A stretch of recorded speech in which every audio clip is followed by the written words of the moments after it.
Mr. Speaker. With permission, I'll update the House on my visit last week to China and Japan, where we delivered for the British people. Mr. Speaker, with events overseas directly impacting on our security and the cost of living, I made it a founding principle of this government that after years of isolationism, Britain would face outwards once again.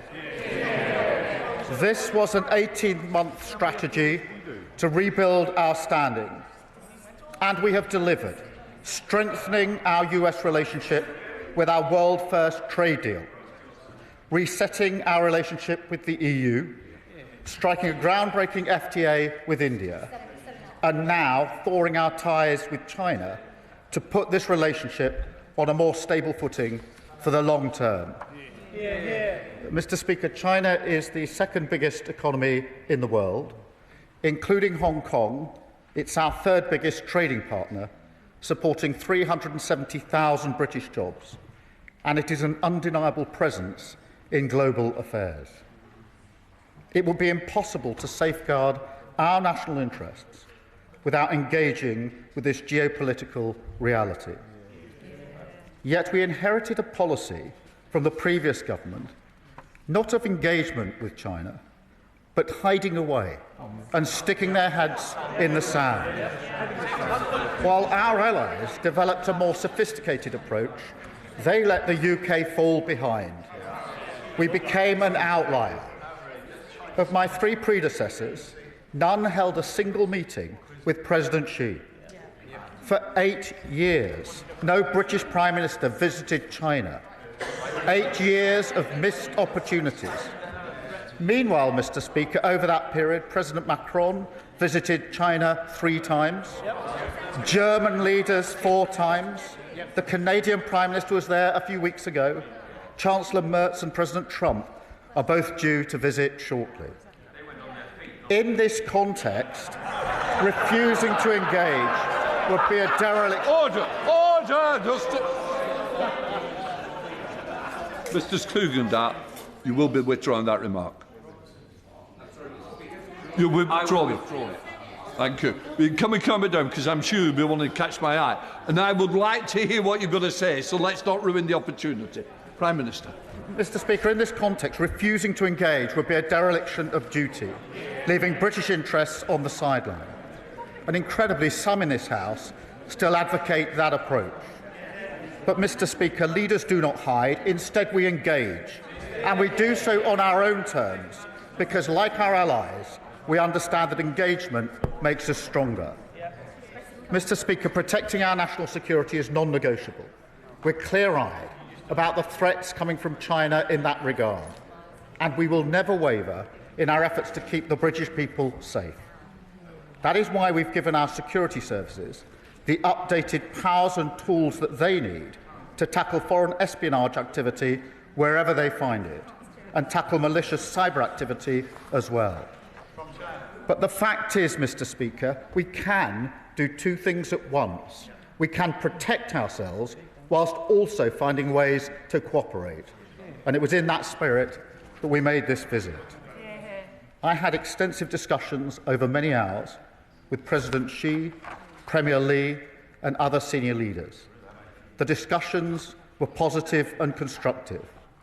We covered the full range of issues, from strategic stability to trade and investment, opening a direct channel of communication to deliver in the national interest, enabling us to raise frank concerns about activities that impact our national security at the most senior levels of the Chinese system. We agreed to intensify dialogue on cyber issues, and we agreed a new partnership on climate and nature, providing much-needed global leadership on this vital issue. And, Mr. Speaker, I raised a number of areas of difference which matter deeply to this country. I raised the case of Jimmy Lai and called for his release, making clear the strength of feeling in this House. Those discussions will continue. And my right honourable friend, the Foreign Secretary, is in touch with Mr. Lai's family to provide further briefing. I raised our human rights concerns in Xinjiang and Tibet. We discussed Taiwan, wider regional stability, Iran and the Middle East. I called on China to end economic support for Russia's war effort, including companies providing dual-use technologies. And I urged them to use their influence on Putin to push for the much-needed ceasefire in Ukraine.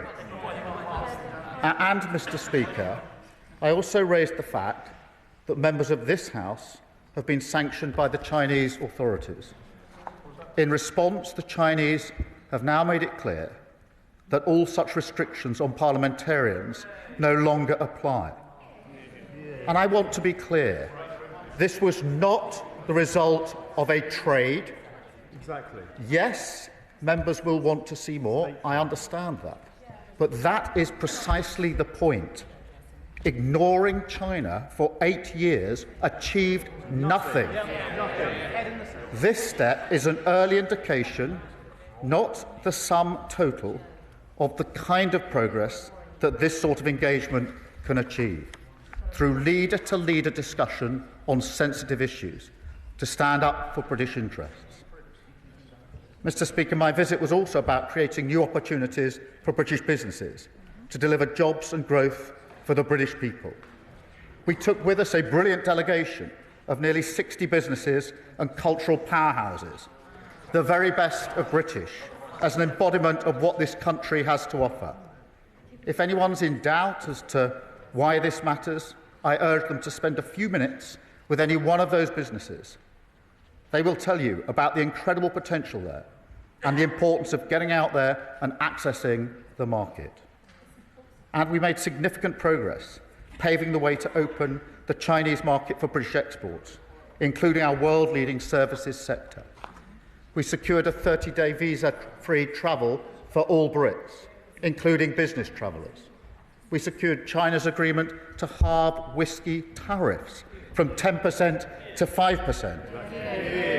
This is worth £250 million to the UK over the next 5 years. A significant win for our iconic whisky industry, particularly in Scotland.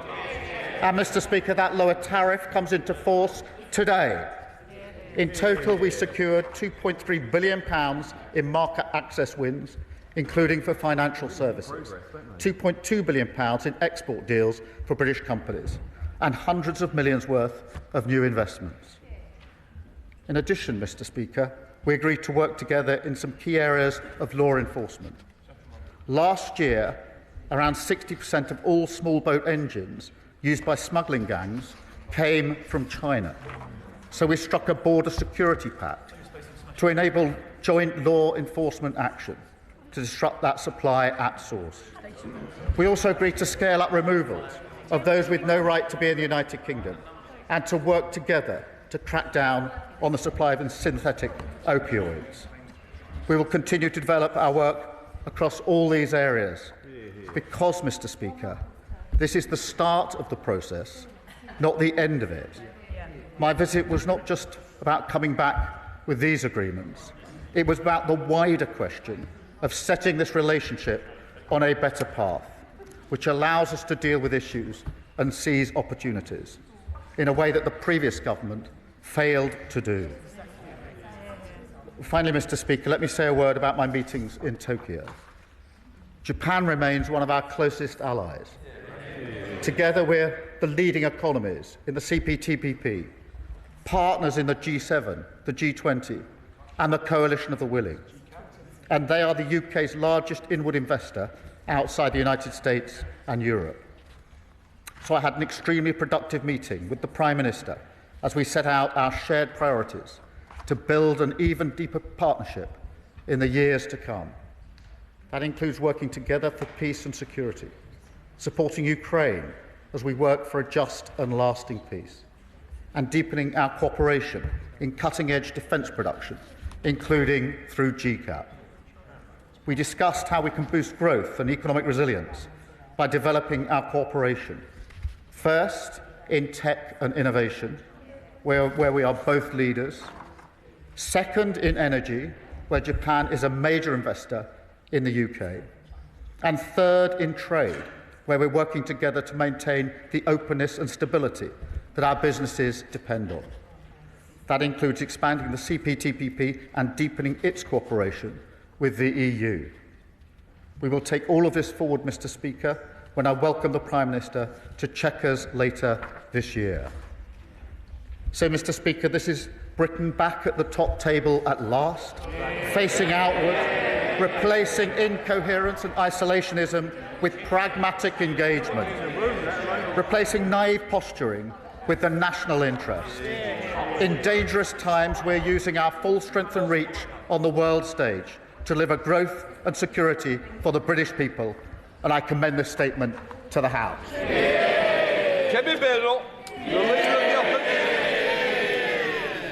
Thank you, Mr. Speaker, and I thank the Prime Minister for advance sight of his statement, but it is utterly reprehensible that he began it by accusing the previous government of isolationism.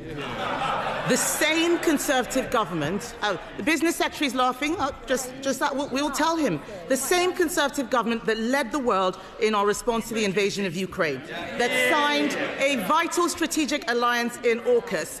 The Business Secretary is asking how many FTAs. We signed Britain's biggest post-Brexit trade deal, the CPTPP, bringing us closer to the 11 Indo-Pacific nations, including Japan. He asks, I know about that deal because I signed it myself. And so I welcome the Prime Minister's efforts to collaborate more with our long-standing ally, Japan. But let's turn to China. Of course Britain should engage with China, even though the Chancellor wasn't allowed to go, even though they are an authoritarian state who seek to undermine our interests, even though they spy on us, sometimes within the walls of this building, even though they fund regimes around the world hostile to our country, they are a fact of life, a global power and an economic reality. So let me be clear. It is not the Prime Minister engaging with China that we take issue with. What we are criticising is his supine and short-termist approach. I'm sure the Prime Minister means well, but his negotiating tactic has always been to give everything away in the hope that people will be nice to him in return. Before the Prime Minister even got on the plane, he'd already shown that he would do anything to demonstrate his good relationship with China. But China uses every interaction to improve its own position. The Prime Minister looked like he enjoyed his trip. In fact, it looked like a dream come true for a man who was virtually a communist most of his life. But apart from the...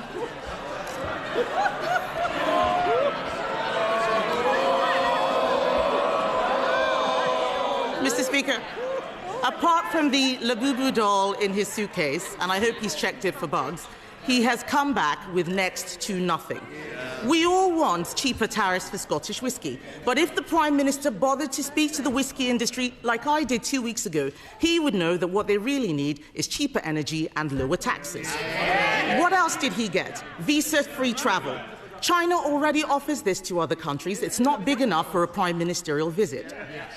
But the worst thing, Mr. Speaker, the worst thing was the Prime Minister claiming a glorious triumph with the lifting of sanctions on 4 Conservative MPs as if he'd done us a favour. Let me tell him, those MPs were sanctioned because they stood up to China. They stood up against human rights abuses. They stood up against the country spying on our MPs in a way that he wouldn't dare. Those people don't want to go to China. The Chinese know that. They know that they are giving him something that costs absolutely nothing. Why can't the British Prime Minister see that? And I say to you, Mr. Speaker, and the whole House, like with the Chagos Islands, the Prime Minister has been played. China is about to build an enormous spy hub in the centre of London, a ransom he had to pay before he could even get on the plane. I would never allow Britain to be held over a barrel like that. Yet again, the Prime Minister has negotiated our country into a weaker position in the world. His entire economic policy is to tax business more, regulate them harder, and make energy so expensive that we deindustrialise. And then we can import Chinese wind turbines, Chinese solar panels, Chinese batteries for electric vehicles, all manufactured in a country that is building a coal-fired power station every other week. Did he speak to them about that? What did his trip achieve for Jimmy Lai? Nothing. Did China promise to stop fueling Putin's war machine in Ukraine? Doesn't sound like it. What did this trip achieve for the Uyghurs who are being enslaved? Absolutely nothing. Have China agreed to stop their relentless cyber attacks? Have they? We all know the answer to that. The reality is that China showed its strength and Britain was pushed around, literally. It is no wonder, Mr. Speaker, that President Xi praised the Labour Party because the Conservatives stood up for Britain. We don't get pushed around. Britain is a great trading nation. Of course we should engage with other countries, even hostile ones. Order. Mr. Kyle, you said to me when you go into China how well you were behaved. How you owe me a big thank you. You're not showing it today. Come here, Ben. No? Mr. Speaker, I'm not worried about the business secretary. The entire business community thinks he's a joke and doesn't know what he's talking about. So, as I was saying, of course we should engage with other countries, even hostile ones. But we need to do so with our eyes open and from a position of strength. And that requires a Prime Minister and a government that puts our national interest first. Mr. Speaker, let me see if I understand her position. This is the Leader of the Opposition who said we should empty chair the most important NATO summit for years, who wouldn't turn up to the G7, who would rip up our valuable trade deals with the US, India and the EU. This is the Leader of the Opposition who characterised Greenland as a second-order issue, then undermined the government's position on sovereignty. And when it comes to China, her policy is to stick her head in the sand, unable to influence anything. In a volatile world, that is not policy, that's an abdication of responsibility. No wonder her front bench are leaving in droves. And Mr. Speaker, she talks of the embassy. China's had an embassy in the UK since 1877. It's currently spread across 7 sites. The Leader of the Opposition is so busy trying to hold her party together, she's clearly not read the letter the Security and Intelligence Services. But, Mr. Speaker, she claims great interest in the China embassy.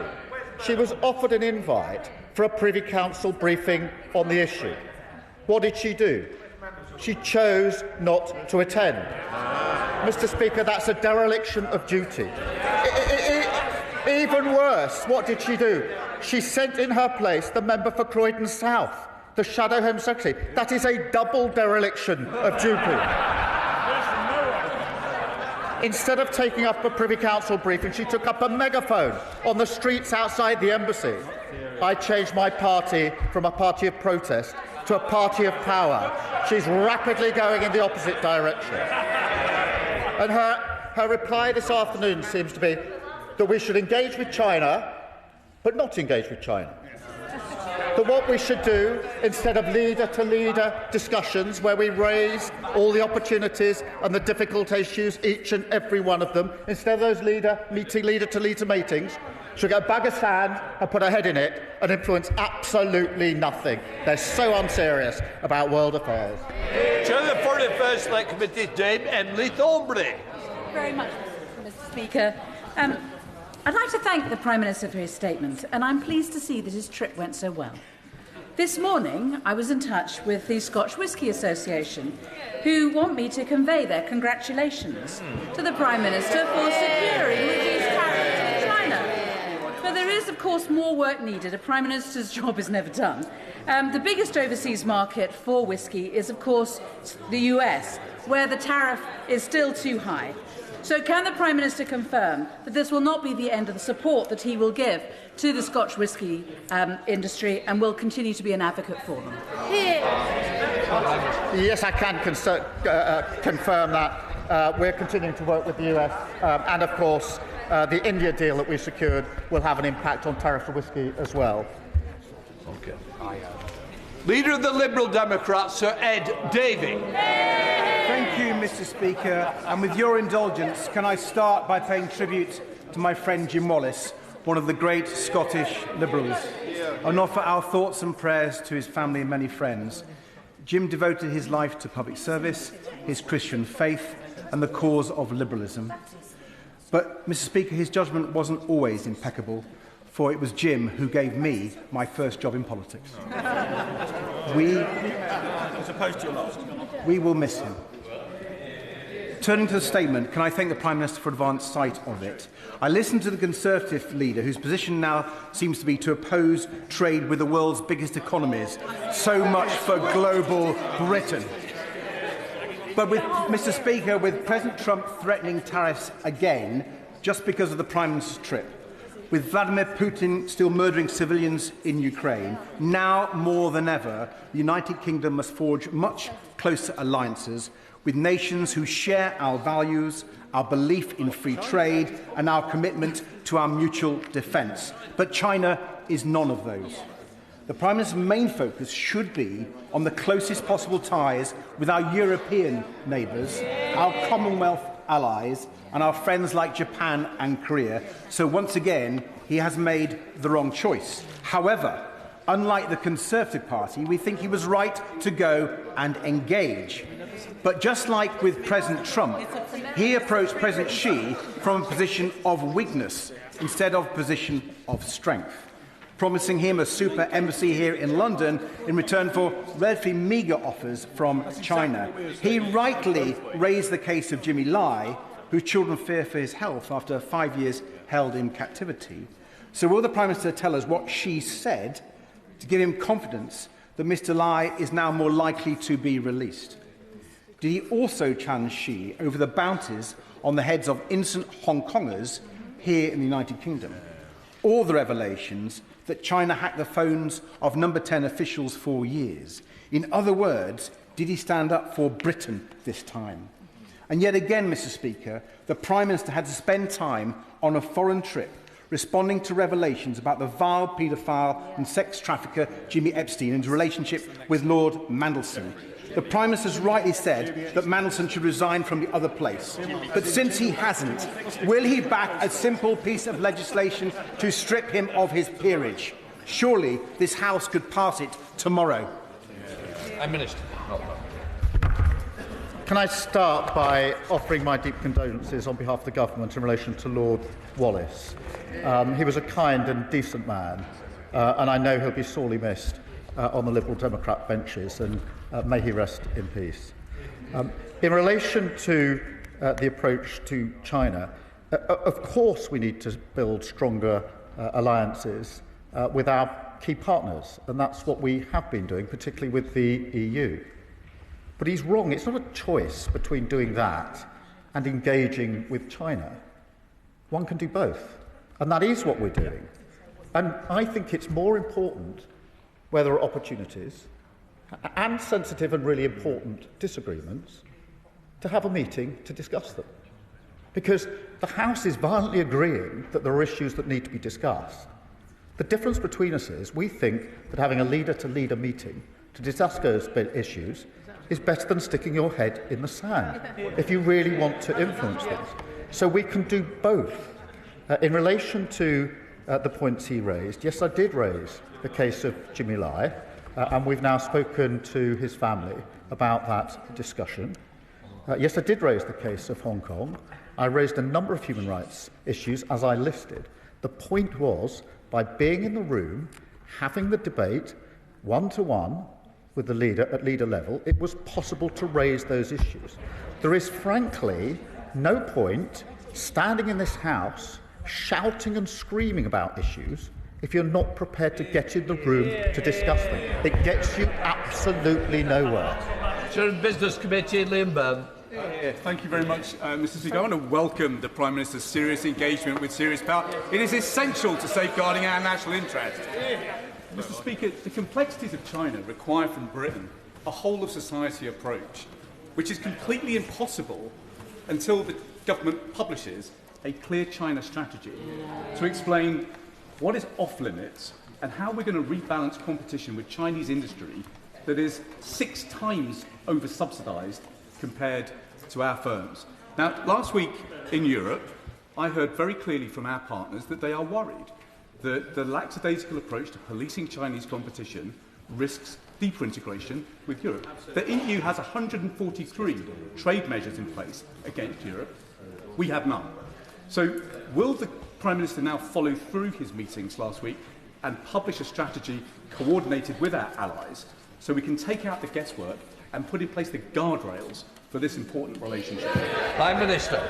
Can I thank him for his question? Obviously, the general approach was set out in the Lady Mayor's banquet speech I gave just before Christmas. On the point he makes about Europe, this is a really important point. As I mentioned, President Macron went to China just a few weeks ago.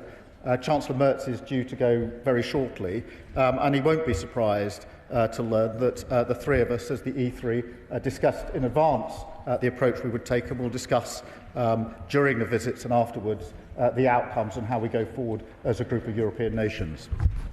Father of the House, Sir Edward Lee. What absolutely unites everybody in this place is absolute outrage at the treatment of Jimmy Lai, a British citizen whose only crime is to campaign for democracy and to ask the Chinese to obey the spirit and the letter of the agreement that we made with them solemnly before the 1997 takeover. Now, the Prime Minister, I saw the weekend, said he'd raised respectfully with the latest Chinese emperor the case of Jimmy Lai. Respectfully, doesn't the Prime Minister realise that the Chinese only accept strength, that everything is a deal? So why didn't he say to them, there'll be no Chinese embassy until you stop spying us in this House, that you give an absolute assurance to us on Diego Garcia, and above all, you free Jimmy Lai now? Mr. Speaker, I raised the case of Jimmy Lai in terms with the President, as in fact I did, as he knows, at the G20 when I met the President for the first time, and we have updated the family in relation to the progress that we've made. But the position of the party opposite seems to be you should raise the case of Jimmy Lai by not going to China and raising the case of Jimmy Lai.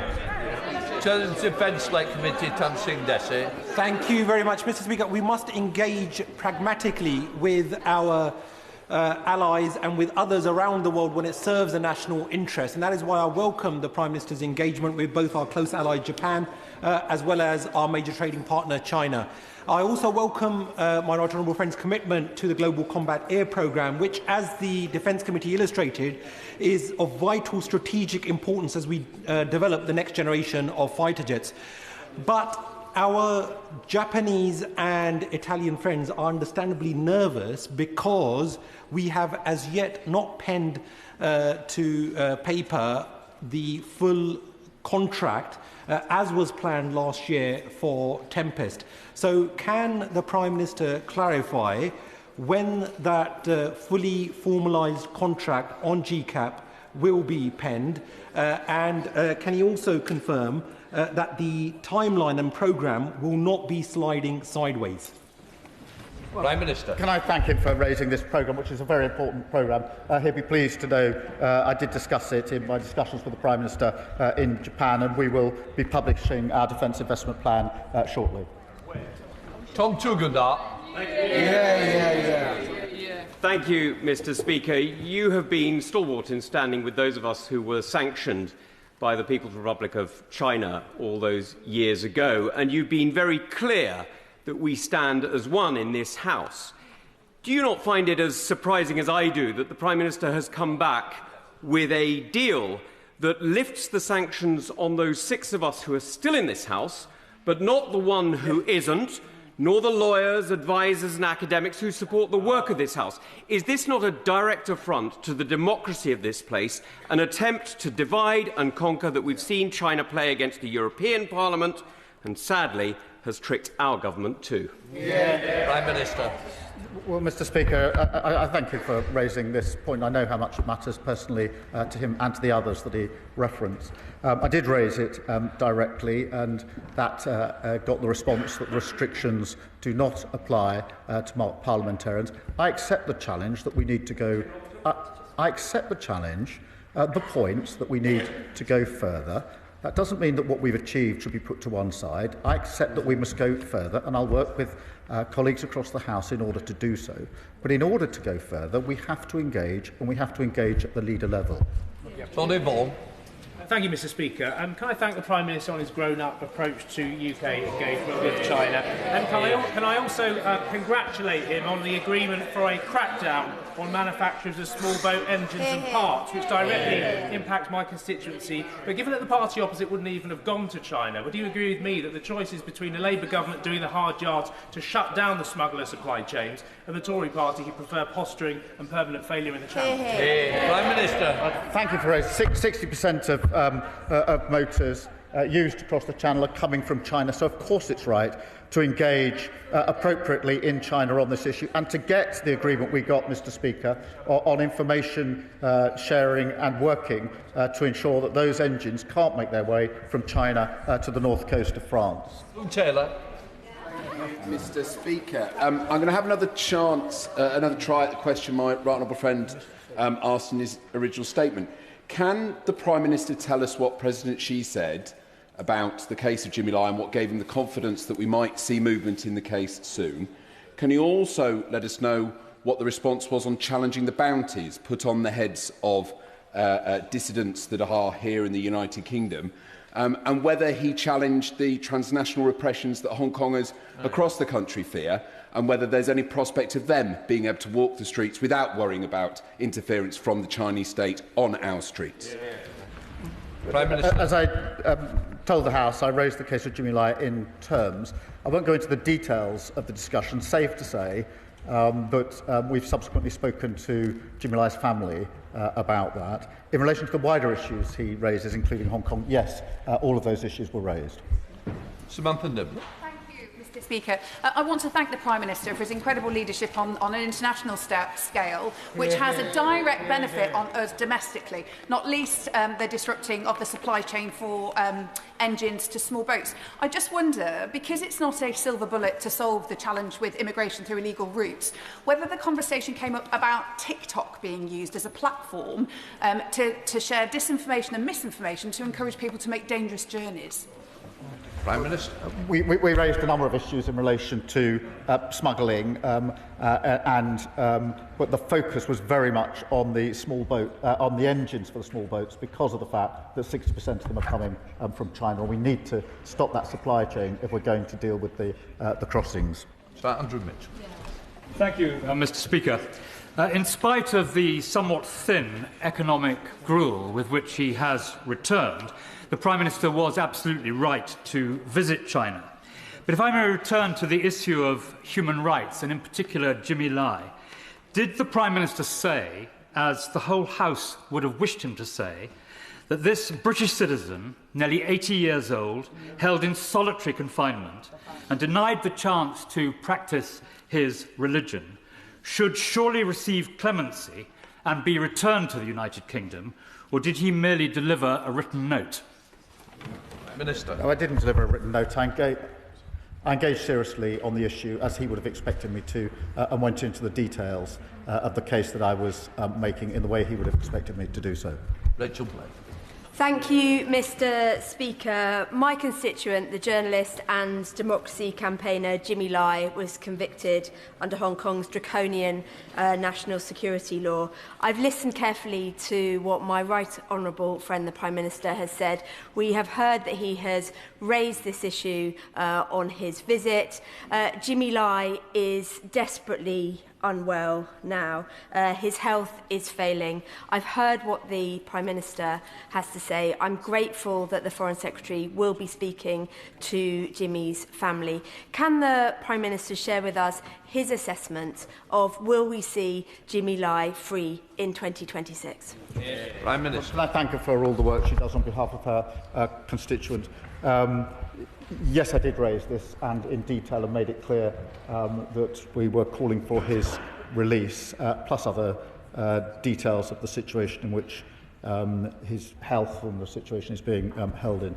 I believe it's the right thing to engage at the highest level on issues of such concern and to have that conversation. I believe that is a far better strategy than putting your head in the sand, which is the policy apparently of the party opposite. Stephen Flynn. Mr. Speaker, as you will be aware, when the Prime Minister was in China and Japan, he gave comment that Andrew Mountbatten Windsor should testify before Congress in the United States. What the Prime Minister chose not to do was to offer an unreserved apology to the victims of Jeffrey Epstein for appointing his other friend, Peter Mandelson, as the ambassador to the United States of America. So now that he's back from China and Japan, will he take this opportunity to do just that? And does he agree with myself that Peter Mandelson should be subject to a police investigation for potential criminality whilst in public office? Prime Minister, there is a statement. Only SNP could go about this in the way. Instead of welcoming the halving of tariffs on Scottish whisky, he raises things that have got absolutely nothing to do with China or Japan. Only the SNP have got no interest at all in delivering for Scotland. Prime Minister. Thank you, Mr. Speaker. Does the Prime Minister recall that during the time of Brexit negotiations that the Tories told us that we had more to gain outside of the EU than inside, and that within days of Brexit we would be signing trade deals with the US and China that would be bigger than the trade deals that existed with the EU? Now we don't want that. What we got was a botched Brexit and isolated from our European neighbours, and now they want to extend that isolation to a global scale. My honourable friend agree with me that Britain wouldn't be treated decently or with any confidence by our global neighbours or global friends if we'd adopted such an approach. Minister. Well, can I thank you for raising this period in our history, because, of course, this is 2015-2016. The party opposite had a manifesto in 2015 which dealt with the question of a referendum in relation to Brexit. It also set out their position on China. Mr. Speaker, I had a look at it this morning, 2015, that very manifesto, to strengthen economic links with China, including seeking a free trade agreement. That used to be their position. Then they veered to the other side of the road, and now they stick their head in the sand and pretend that they can influence events. William Lewis. Prime Minister's position seems to be that if a bully is big enough, rich enough and powerful enough, the pragmatic thing to do is to pay into his protection racket. Can he at least show some sign of moral compass by accepting the fact that China is a repressive, brutal, communist, totalitarian state which dishonoured all the provisions of the Hong Kong Agreement? Prime Minister. Their position seems to be that if one has concerns in relation to China, their position seems to be the pragmatic thing to do is to buy a bag of sand and put your head in it. I don't think that's going to influence anything. Nothing said here has any influence if you don't have a meeting. To Rupert. Thank you, Mr. Speaker. I want to congratulate my right honourable friend on last week's handsome wins, including visas in China. I just wondered if the same issue arose in Japan. I did a brilliant visit to the Japan-London school in my seat the other day, but they are finding the dogmatic visa changes made by the Conservative government burdensome. So will you look into that? And also praise the contribution of the Japanese enacted from sushi to bilingual education. Well, Mr. Speaker, we had very productive meetings in Japan. Amongst the discussions was how we open up to more trade between our two economies. Richard Tice. Thank you, Mr. Speaker. The Prime Minister said that this visit to China was good for British jobs. So, having wrongly granted consent to the super Chinese embassy, can he confirm that it will be built with brilliant British steel from Lincolnshire as opposed to Chinese steel? It was this government that took the action on Scunthorpe to make sure we have British steel at Scunthorpe. One of the proudest things I've done. John Brady. Thank you, Mr. Speaker. I welcome the Prime Minister's statement, facing into the world as it is. Mr. Speaker, Des Brown, Baron Brown of Ladyton, is retiring from the other place after decades of distinguished public service as a Labour MP for Kilmarnock, Defence Secretary, and his work on the prevention of the spread of nuclear weapons. China is a significant and growing nuclear power with over 600 warheads, and this week the US and Russia New START treaty comes to an end. Can the Prime Minister tell me if the UK is engaging with China at the highest levels to prevent the risk of nuclear weapons and combat nuclear proliferation. Prime Minister. Well, can I first start by paying tribute to the contribution that Lord Brown has made and to assure him that our discussions with China did include how we de-risk the situation in relation the risk in relation to nuclear weapons. Is it 3:30? Alicia Catt. Yeah. When John Major went to Beijing, he spoke clearly and said, "We will not forget Tiananmen Square." In contrast, the Prime Minister refused to say Jimmy Lai's name himself until he was wheels up. I have never said we should not engage with Beijing. I have said we should not give them a propaganda visit. And it is extraordinary to abdicate the responsibility of the Chinese Communist Party, whose actions we had to respond to, and therefore pause trade talks, as if they have done nothing wrong. Finally, the Prime Minister met with Kai Chi, the man responsible for running 2 spies who are undermining this Parliament. He excluded that from his statement. Why doesn't he tell us why he thought it was acceptable to meet with this man and what exactly he got out of it in the British interest? This is so pathetic. Honestly. At the highest level and one-to-one, I raised each of the issues of difference between our 2 countries. Each and every one of them in the way the House would have expected. And that is what they're criticising. They seem genuinely to believe, Mr Speaker, that these issues can be progressed or influenced by doing nothing about it. You have to be in the room to have a discussion. That's what we did. Alex Selby. Thank you, Mr Speaker. I think it's right that the Prime Minister goes to China if he's acting in the best interests of all of those that are living here. Last year, the Joint Committee on Human Rights undertook an inquiry on transnational repression. In front of us, we had Chloe Chung, a young Hong Konger from Leeds who'd had a $1 million Hong Kong bounty put on her head. She told us about how she'd been intimidated and harassed. Did the Prime Minister speak up for all the Hong Kongers in the UK who had bounties on their heads, who have been intimidated, harassed, and ensure that people living in the United Kingdom are safe from the Chinese regime? Prime Minister. Mr Speaker, that's exactly why we raised the issues of human rights at numerous levels on the visit. Monica Hall. Thank you, Mr Speaker. Mr Speaker, I noticed that mention of Japan took the Prime Minister 1 minute and the last minute of a 10-minute speech on China and Japan. Japan is not only the largest inward investor into the UK, apart from the EU and US, but is a vital liberal democracy in the Indo-Pacific and a key security partner in maintaining regional stability in the face of growing Chinese assertiveness. Given the growing security risks and strategic instability across the region, can the Prime Minister assure the House that engagement with Beijing will not weaken the UK's alignment with Japan, one of our most important democratic partners? Prime Minister. Yes, I can assure her of that. Jonathan Davies.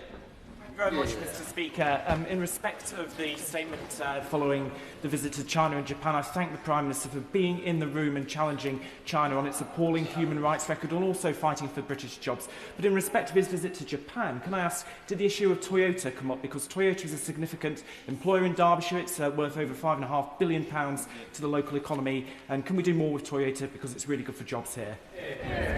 Yes, we did discuss the car manufacturing that is going on at the moment, the potential for further work in that regard, along with other issues of trade broadening between our 2 countries.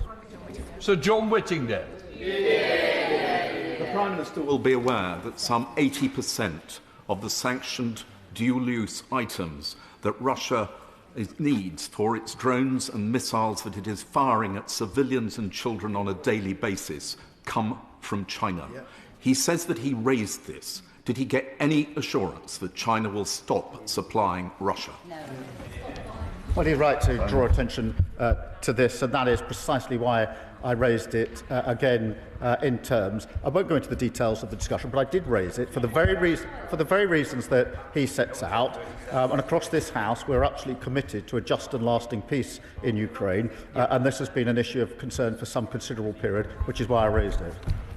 Amanda Martin. Mr. Speaker, I welcome the Prime Minister's recent engagement in Tokyo and the strengthening of our relations with Japan as a key economic and strategic partner. Can he explain how SMEs in Portsmouth, particularly in maritime and defence, such as Griffin Marine, alongside the creative industries, will benefit from deeper UK-Japan cooperation? Because, Mr. Speaker, having seen Archie Cole, my 18-year-old son, a professional wrestler, currently competing on Tokyo TV in Magic Monday, I know firsthand how international engagement can open doors for individuals and ports of local businesses alike. Can I congratulate her son on his achievements? And in relation to SMEs and businesses, yes, we discussed how we can enhance our engagement and enhance growth and jobs right across all of our constituencies, including hers. Mr. McVeigh. Does the Prime Minister accept that in his rush to hoover up economic crumbs from President Xi due to his appalling handling of our economy, he is having to increase strategic dependence on Beijing? The public see the risks he's taking with UK security. Does he? Prime Minister. Mr. Speaker, the first thing I'd say is they crash the economy, so lectures from them on the economy are not welcome. As I said in my statement, national security is at the heart of our approach to China, as it is to every issue that we take up. And it is quite possible to have a discussion about the opportunities available to our country whilst also safeguarding our national security. That's what we're doing in a grown-up, mature way. Thank you very much, Mr. Speaker. Further to the question from my right honourable friend from Birmingham, Hodge Hill and Solihull North, the anti-dumping measures that we impose on Chinese goods into this country protect hundreds of jobs in Stoke-on-Trent, whether that be in the ceramic tableware manufacturing sector or the retreading tyres at the Michelin factory. Is the Prime Minister able to give a guarantee that as economic work with China continues, that these measures will not be junked? Because it's not an abstract measure, Mr. Speaker. It is protecting hundreds of jobs in a part of the country that most needs them. I thank him for raising this issue, and I can give him that assurance. I know how much it matters, and that's the approach that we've taken. Chris Law. Mr. Speaker, over the past weeks, thousands of Chinese fishing boats have been tracked, creating up to a 300-mile-long blockage in the East China Sea off Japan, seen by many as a strategy for future blockade. Given the huge reliance on these routes for trade, this action would cause global economic shock, threaten thousands of jobs in Scotland and dramatically increase cost of living. So can the Prime Minister tell the House what explanation his Chinese counterparts gave for this behaviour and what subsequent discussions he had with the Japanese Prime Minister about maintaining maritime security in the region? Well, this issue was raised both in China and in Japan because it is obviously a cause of concern, and regional instability matters not just in the region but globally as well, and therefore I did discuss it both in China and in Japan. Janet Derby. Thank you, Madam Deputy Speaker. I thank the Prime Minister for his statement, but can you tell the House what steps the government is taking to protect parliamentarians and others in public life from foreign influence? Prime Minister. Mr. Speaker, there's a number of measures, Madam Deputy Speaker, my apologies, a number of measures that we've taken, including the further powers and tools that we've given to our security and intelligence services. David Mundell. Thank you, Madam Deputy Speaker. Can I echo the tributes to Jim Wallace? He was one of the most significant Scottish politicians of his generation, and it was a privilege both to know him and to work with him. I think, Madam Deputy Speaker, we've established that the Prime Minister was in the room, but what difference will it make? What difference will it make for people who weren't in the room in Ukraine? A huge difference. So that's why I discussed it with Volodymyr Zelensky before I went in terms, and that's why I'll discuss it with him again in coming days in terms. Alex Baker. Thank you, Madam Deputy Speaker. I want to welcome the Prime Minister's leadership on this trip, including his words in Japan about the value of the Global Compact Air Programme. This is not only a strategically important programme for global security and autonomy, but important for businesses grown out of my constituency, including BAE Systems and Kinetic. Can the Prime Minister highlight the work he is doing to ensure this critical endeavour makes progress? Well, can I thank you for that question, because Japan is a key colleague and partner when it comes to defence and security, and that's why across a range of issues we discussed what more we can do, including on GCAP. Martin Vickers. Thank you, Madam Deputy Speaker. In reference to an earlier question, the Prime Minister mentioned Scunthorpe Steelworks, where hundreds of my constituents are employed. We welcome the government's support to date. Was he able to discuss the ownership, Jingye's ownership, with his Chinese opposite number? Is he able to give any positive assurances to my constituents about their long-term future? Prime Minister. Well, can I give this assurance to his constituents that we absolutely believe in the importance of steel being made in this country, and that is why we took the measures, as he knows, on a Saturday to take the steps that were necessary in relation to steel production in his constituency.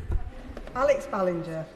Deputy Speaker, the Prime Minister will know there are many excellent West Midlands businesses that export to China, including great car makers like JLR, the Morgan Motor Company and Aston Martin, collectively worth the most of any region in the UK, I will say. Can the Prime Minister outline how his trip to China, including the 30-day visa-free travel, will benefit these businesses and drive jobs and exports in our region? Prime Minister. Well, he'll be pleased to know that JLR were there with us on the delegation in China, and they're very acutely aware of the difference the better trade and economic measures with China will have in relation to their business and jobs in his constituency. Richard Ford. Thank you, Madam Deputy Speaker. In 2023, the Intelligence and Security Committee reported that, quote, the UK's academic institutions provide a rich feeding ground for China to achieve both political influence and economic advantage. Can the Prime Minister let us know, was the issue of interference in the UK universities raised with President Xi? Well, I raised a wide range of issues of concern to this House with President Xi, as he would have expected. Rachel Taylor. Thank you, Madam Deputy Speaker. Growing our relationship with China could boost our motor manufacturing industry. The Prime Minister will know only too well that small businesses in this sector are the engine of economic growth in my constituency and right across the West Midlands. Can he set out how his visit will help small businesses in North Warwickshire and Bedworth? Prime Minister. Well, Mr Speaker, and thank you for a question. This is so important in terms of the opportunities that we have, and that's why we had representatives from motor manufacturing with us. They're only too well aware of the great advantages that taking a full benefit of the opportunities will have for her constituents and others. Dr Andrew Merrison. Prime Minister's friend Baroness Helena Kennedy, a sanctioned person, clearly believes that the juice wasn't worth the squeeze, or indeed the price of the plane tickets, because she's described the returns the Prime Minister has secured as meagre. She's right, isn't she? Prime Minister. I've known Helena for many, many years. We shared a room when we worked together in chambers. We agree on many, many things, but not everything. Alex Boris-Curtis. Thank you, Madam Deputy Speaker. I thank the Prime Minister for his statement and for what he said about calling on China to end support for Russia's illegal war effort. We cannot ignore the threat to our shores that comes from them. As we know very well in Wales, where Nathan Gill, the Reform UK former leader in Wales, is serving 10.5 years in prison for taking bribes from Russia. So will the Prime Minister again join me in condemning that treacherous activity and reassure me that he will continue to push China on this important point? Yes, I will, and I'm grateful for raising the shocking case of Nathan Gill, as he rightly says, I think 10.5 years for taking bribes in relation to Russia, and the leader of Reform is not even interested enough to make an investigation to see whether that's the extent, which it won't be, of Russian influence in his party. Lincoln Jock. Thank you, Madam Deputy Speaker. I thank the Prime Minister for his statement. I just want clarification on the members of this House who were formally sanctioned. The Prime Minister said, President Xi told me that all parliamentarians are now free to travel to China. Does that mean that they are no longer legally sanctioned? And did he get that in writing? Prime Minister. That is my understanding in relation to all parliamentarians. In relation to parliamentarians, I accept that in relation to others, we do need to see how much further we can go. Matt Bishop. Thank you, Madam Deputy Speaker. I thank the Prime Minister for his statement. I wondered if he agrees with me that the security of this country is the government's first and foremost priority at all times. Prime Minister. Yes, I do. It's front and centre of everything we do, wherever we're acting on the world stage. Ben Obsojecti. Thank you, Madam Deputy Speaker. I just wanted to follow up on the question from the Chair of the Defence Select Committee and the member for Aldershot on GCAP. We know that the funding for the next round of GCAP is shortly going to run out in a matter of months for Edgewing and for the British phase of the programme. It's been reported that this is being delayed due to the delay to the Defence Investment Plan. Will the contract for the next phase of GCAP be signed before the Defence Investment Plan is published? He'll be pleased to know this was a matter of discussion in Japan, and the Defence Investment Plan will be published very soon. Calvin Bailey. Thank you, Madam Deputy Speaker. Mark Carney rightly challenged fellow middle powers to stop living a lie and recognise the changes in the geopolitical landscape, because comfortable assumptions about the international order are no longer true. The system which once we benefited from cannot become the source of our subordination. It was therefore important to hear the Prime Minister's firm commitment to GCAP in Japan, and does he agree with me that investment in programmes like GCAP is essential to address this geopolitical challenge?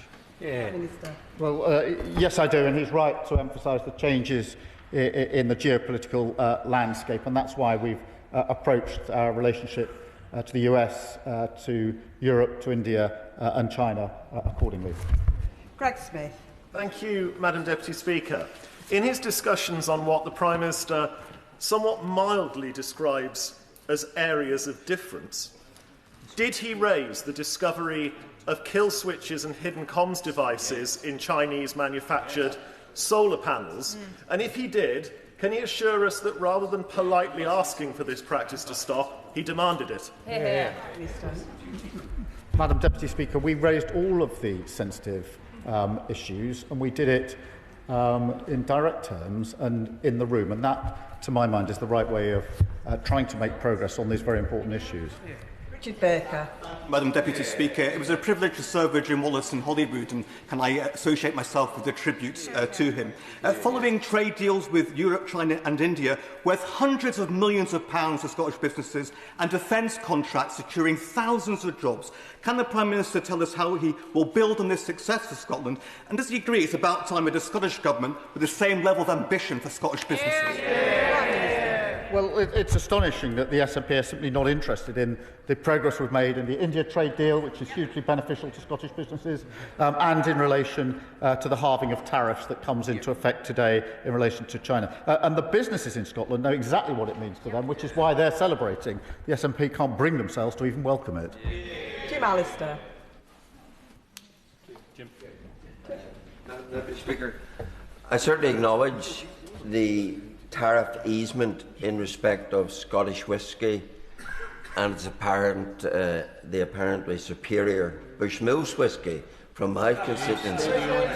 But could I ask the Prime Minister whether his visit will do anything to address the proliferation of heavily subsidised Chinese vehicles which are flooding our nation, particularly in the bus sector, where recently we now have 500 subsidised Chinese vehicles, courtesy of Transport for London, on the streets of our capital city, whereas in both Scotland and in my constituency we build the highest quality of buses.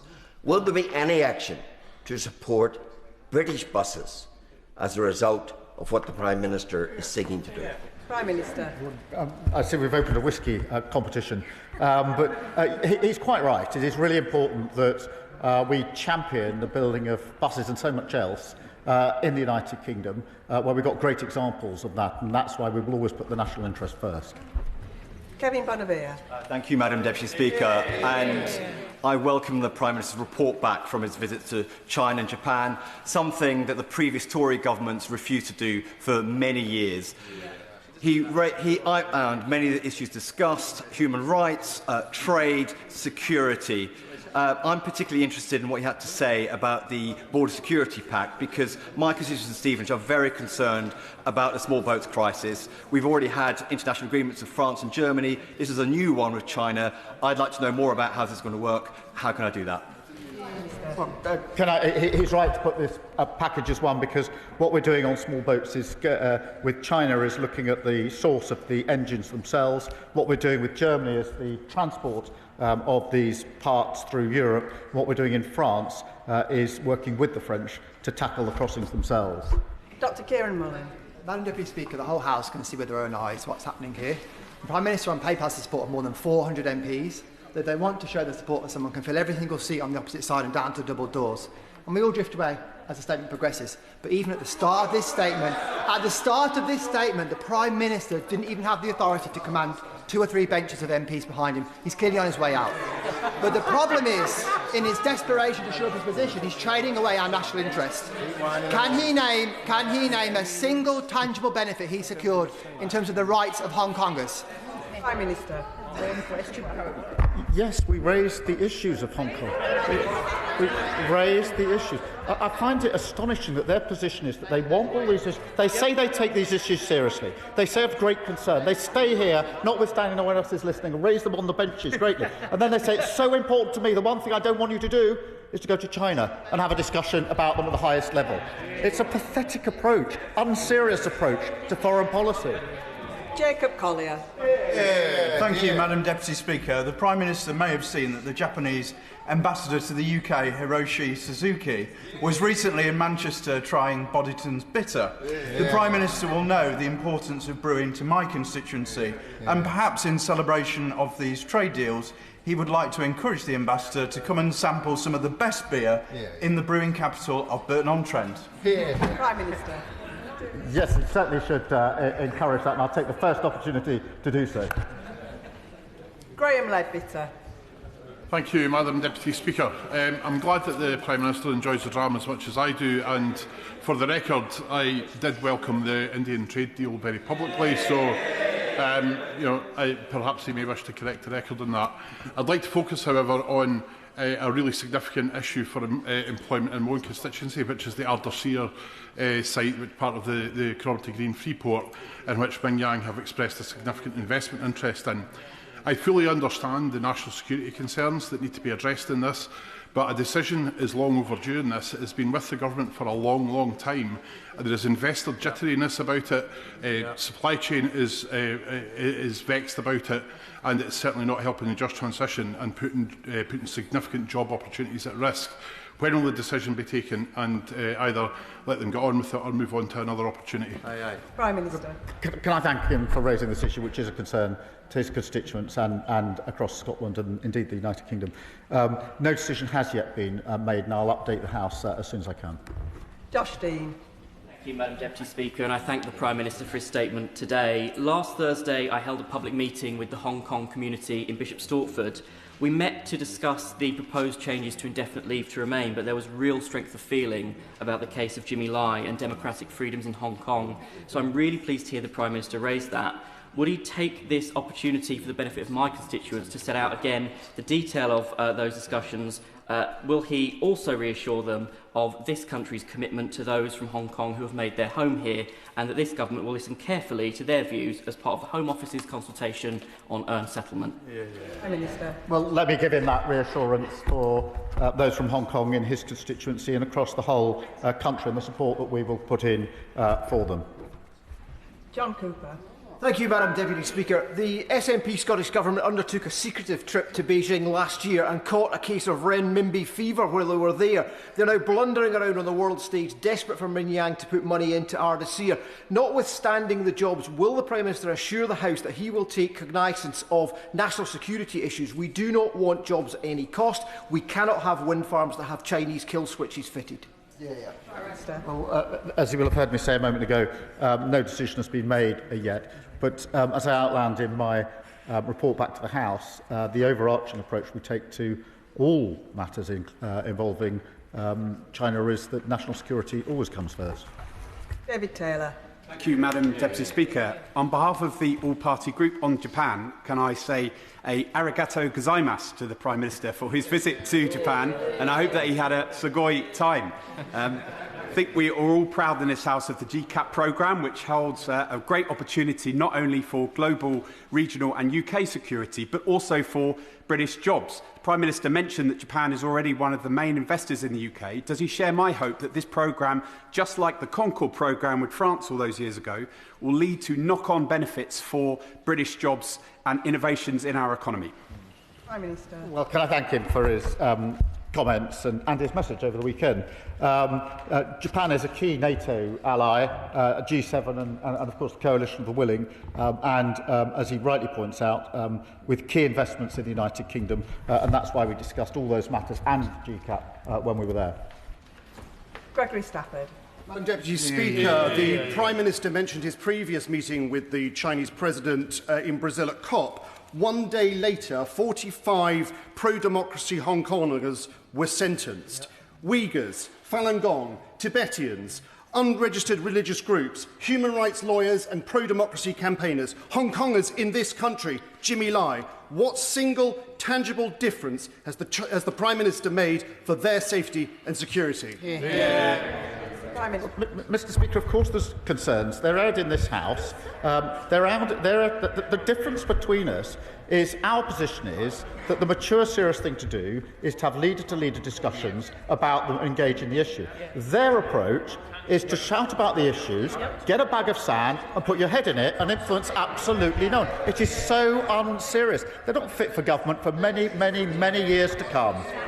Peter Swallow. Thank you, Madam Deputy Speaker. As the Prime Minister will know, there are many Japanese companies who have their British home in my constituency in Bracknell. So can I welcome his visit to Japan, and could he set out a little bit more about how we can strengthen our relationship further with our Japanese friends and allies, and what that will mean for my constituents?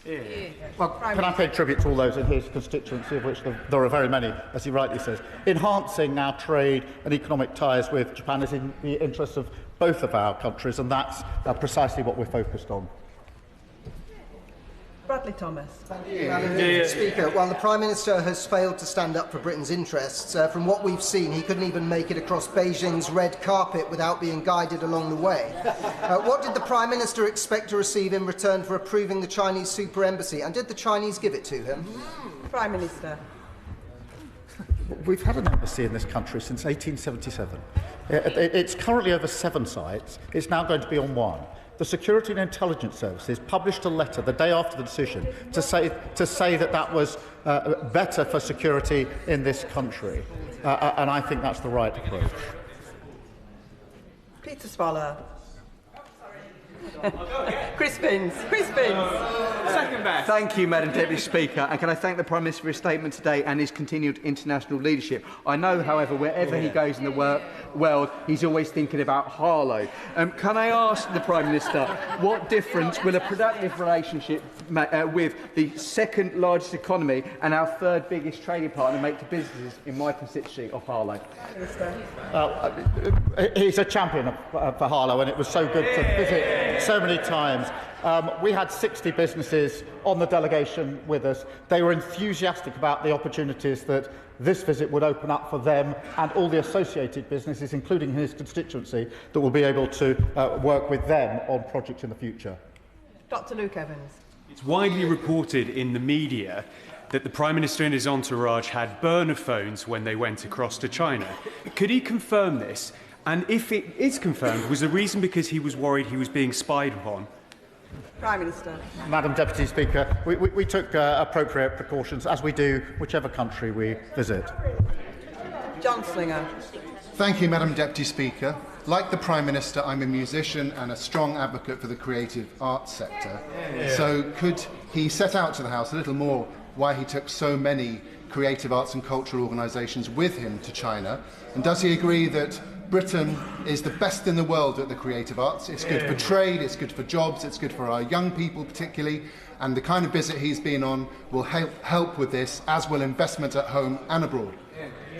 I thank him for his question. I agree with him. We are the best in the world, and the creative sector, those from the cultural institutions, were with us on the visit because they could see the great advantage in better relations and better engagement.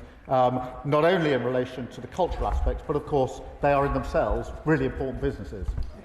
Danny Kruger. Thank you very much, Madam Deputy Speaker. The Prime Minister is very full of the abstract virtue of engaging with China and getting in the room with them. He used to say that Britain shouldn't even sign a trade deal with China because of the persecution of the Uyghur people. So having now got in the room with the Chinese leader, can he tell the House a single thing that he achieved on behalf of the Uyghurs, or indeed on behalf of the security of this country? Prime Minister.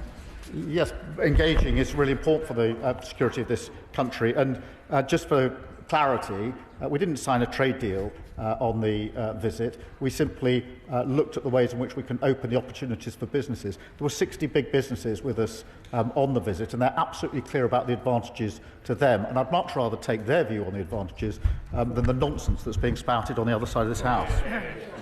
Harriet Cross. Thank you, Madam Deputy Speaker. China is helping to fund Russia's war on Ukraine via the Shadow Fleet and Russian oil. Firstly, can the Prime Minister unambiguously confirm that he mentioned and brought up Russian oil and the Shadow Fleet, because it's not mentioned specifically in the statement? And secondly, what steps will China now take to end their importation of Russian oil, which is funding death and destruction across Ukraine? Well said. Well, this is a really important issue, and that's why I had a phone call with Volodymyr Zelensky the day before I left. I'll have a further discussion with him when I get back, and I raised the issue in terms during the course of the visit. Charlie Dewhurst. Madam Deputy Speaker, and further to that point, Russia has been able to triple its ballistic missile production because it has access to Chinese rocket fuel, it has access to Chinese machine tools, and it has access to Chinese microprocessors. In return, China is receiving vast quantities of discounted oil, gas, aluminium and other natural resources. China is quite literally fueling the war in Ukraine. So can I ask the Prime Minister once again, what specific guarantees did he receive from the Chinese government that they would work to de-escalate the conflict in Ukraine? The reason I spoke to Volodymyr Zelensky was to have a discussion with him in advance as precisely the terms in which we would approach this issue.